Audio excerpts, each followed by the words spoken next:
Yun guys, good morning sa inyong lahat. Yan, for today's video guys, yan, kung mapapansin niyo nandito tayo sa harap ng kasa ng Premium Bikes Corporation. Ang pag-uusapan natin ngayong araw ay ang dalawang motor na nagte-trending sa social media. Yan, si Honda Click na version 4 at si Lexi 155. Alam ko maraming aalma sa inyo, pinagkukumpara ko si 155 at si 125. Guys, dito sa video na to, ipagkukumpara natin silang dalawa, hindi para paglabanin, bagkos para magkaroon kayo ng idea kung saan fit ang budget ninyo. Kay Honda Click ba o kay Lexi? Yan.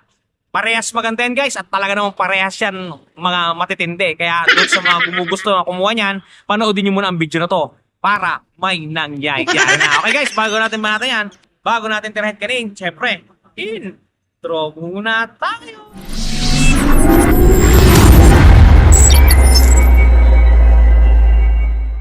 Hey guys, good morning sa inyo lahat. Yan, gumit na ako guys para syempre mailatag natin dito yung presyo ng isang motor at yung presyo ng isang motor dito.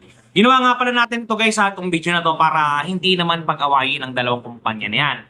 Pagkos para magkaroon kayo ng idea kung sino ba yung tipid sa inyong mga budget. Kasi 155 to at saka 125. Depende na sa inyo guys kung sino ang pipiliin ninyo. Ang gagawin ko lang dito ay pagtatapatin ko yung mga presyo nila para magkaroon kayo ng idea sa inyong mga isip-isip kung alin ba talaga ang inyong gugustuhin, alin ang nararapat sa inyo. Okay guys, dito natin ilalabas yung presyo ng Click at dito natin ilalabas naman yung presyo ng Lex. Okay, simulan natin guys. Okay, Click 125 version 4, ang kanyang suggested retail price is 82,400 pesos. Yan. Okay, dito naman sa ating kanang side, Lexi 155, ang kanyang suggested retail price is 99,900 pesos. So, total guys, meron siyang diferensya sa SRP na 17,500 pesos. Take note, 125cc, 155cc. Kayo nang mag-decide kung sinong pipiliin niyo. Okay, dako tayo sa installment. Doon muna tayo magsimula sa kanilang mga minimum down payment kasi magkaibang minimum down payment yan. Mamaya na natin pagtatapatin. Okay, minimum down payment ng ating Honda Click na 125 version 4 is 4,120. Sa atin namang Lexi guys, ang minimum down payment niya is 4,995. So matotal, meron siyang gap na 875. Nakamura kayo ng 875 dito at napamahal kayo ng 875 dito. Take note, 155cc to, 125cc to. Kayo nang mag-adjust sa inyong mga sarili-sarili. Okay. Pag nag-down kayo ng minimum sa ating Click, ang magiging monthly po ninyo sa looban ng isang taon ay 9,516. May rebates po tayo na 500 pesos. Yung rebates nga po pala, ito yung tawag, bawas o diskwento. Ano? Ngayon, pag updated tayo, hindi tayo makunat magbayad, magiging 9,016 na lamang po yan. Pagka po dalawang taon, 5,901. Ang rebates po niya ay 600, magiging 5,301. At pagka tatlong taon po, 4,787. Ang rebates po niya ay 700. So, total magiging 4,087 na kung ating i-daily, 136 po yung ating tatlong taon. At pagka kay Lexi naman tayo, ito, minimum down payment niya is 4,995. Ang monthly nyo sa looban ng isang taon ay 10,881. Ang rebates po natin ay 500, magiging 10,381. Pag dalawang taon po, 6,747. Ang rebates po natin ay 600, magiging 6,147. At pagkatatlong taon po, 5,473. Ang rebates ay 700, magiging 4,773. Ngayon, ang daily ng ating Lexi is 159. So, ang gap nila dalawa, pag 3 years, pag i-daily ninyo is 23 pesos. Napakaliit ng diferensya, guys. Kaya kung ako sa inyo, mamili kayo ng gusto. Kasi talagang ito si Yamaha, masyado na silang kinain last year, last couple of years ng ating Click. So, siguro, kaya nila, bakit nila? Kasi marami naman silang 155 guys, di ba? Meron silang NMAX, meron silang Aerox. Ba't naglabas pa sila ng Lexi? Pangdurog siguro dito kay Click natin. Kaya kung ako sa inyo, mag-isip-isip kayo guys, kasi iba talaga ang labanan, yung isa ay 125 at yung isa ay 155. Okay, pares pogi yan. Ngayon guys, ilaban naman natin ang same down payment. Parehas silang 10,000 piso yan guys. Ipa-flash natin ngayon. Yan. 10,000 down para kay Click 125 version 4. Ang magiging monthly natin sa looban ng isang taon ay 8,883. Pag rebated guys, 8,383. Pagka naman dalawang taon, 5,508. Ang rebated natin ay 4,908. At pagka tatlong taon, 4,468. Pag rebated yan, 3,768 at kung i-daily nyo yan guys, 125 pesos. Dako tayo sa kabila, 10,000 down payment kay Lexi. 1 year, 10,343. Rebates natin ay 500, magiging 9,843. Pagka dalawang taon ay 6,414. Ang rebates natin ay 600, magiging 5,814. At pagka tatlong taon, 5,203. Ang rebated ay 4,503.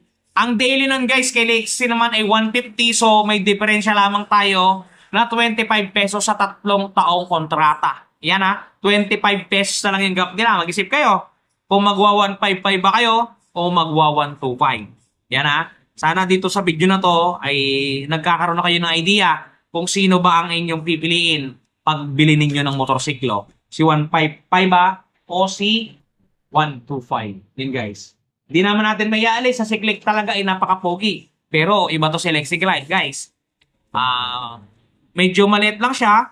Single shock siya kung mapapansin ninyo. Pero 155cc. Yun pang daily talaga. Tas malaking displacement natin. So, nasa sa inyo pa rin yung pagpapasya kung sino ang pipiliin ninyo sa dalawa.